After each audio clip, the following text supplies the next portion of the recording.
Ang inyong departamento mula sa DOJ, may mga update sa atin si Yusek. Unahin natin itong mga pinalayang PDL kaugnay ng jail decongestion dyan sa Bucor. Yusek March, ano ang detalye nito? Ikinagala ni Justice Secretary Jesus Crispin Boyeng C. Remulla ang mga epektibong hakbang ng Bureau of Corrections sa pagpapaluwag o pag-decongest ng mga piitan sa buong bansa. Ito ay matapos palayain ng Bucor ang 81 na persons deprived of liberty o PDLs mula sa iba't ibang penal institutions noong Biyernes, August 30, 2024. Ang 81 na PDLs ay bahagi ng kabuuang 850 na pinalaya mula July 19 hanggang August 30.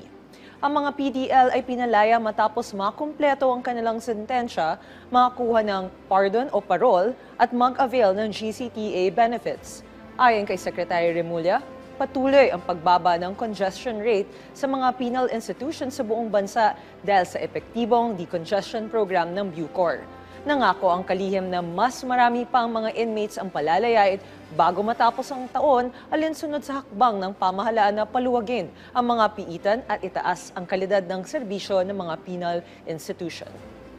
Maraming salamat sa update na yan. Good news. Unti-unti na natin na decongest ang ating mga jails. Gaano katagal itong decongestion process? Well, of course, ang plano is up until the end of the administration. If we can have more sustainable programs para ma-ensure natin na even after the admin, ay tuloy-tuloy pa rin yung mga programa na ito. Of course, ipopush natin yung mga yan.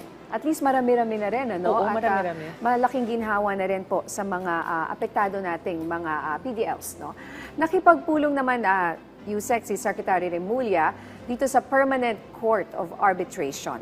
Kumusta ang naging pagpupulong na ito, Yusek March? Hindi naging produktibo ang pagpupulong ni Justice Secretary Jesus Crispin Boyeng C. Remulla at Permanent Court of Arbitration Secretary General Dr. Marcin Chapelac nitong Biyernes, August 30, 2024. Formal na tinanggap ni Secretary Remulla si Dr. Chapelac at ang buong PCA delegation sa DOJ Main Office sa Ermita, Manila. Naging sentro ng talakayan ng dalawang opisyal ang pagpapalakas ng relasyon at pagtutulungan ng Pilipinas at PCA. Pinag-usapan nila ang mga posibleng business at investment partnerships na maaaring magdulot ng benepisyo sa Pilipinas at sa mga bansang miyembro ng PCA. Okay, eto naman sumalang na rin ang DOJ sa budget hearing sa Senado. Magkano ba ang budget na hinihingi ng DOJ? Sakto lang Yusek? yan. And ano ang update dito?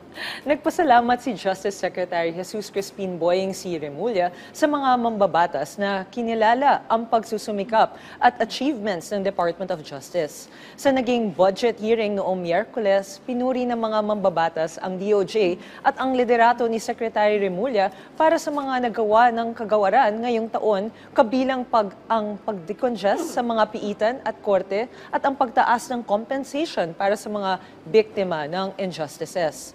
Ang proposed budget para sa DOJ at attached agencies nito para sa 2025 ay umabot sa 37.758 billion pesos na 4.22% na mas mataas kumpara sa kasalukuyang taon. Ayon sa kalihim, ang pag-aproba sa proposed budget ng DOJ ay patunay sa tiwala ng mga Pilipino sa kagawaran na itaguyod ang rule of law at maghatid ng mabilis na katarungan.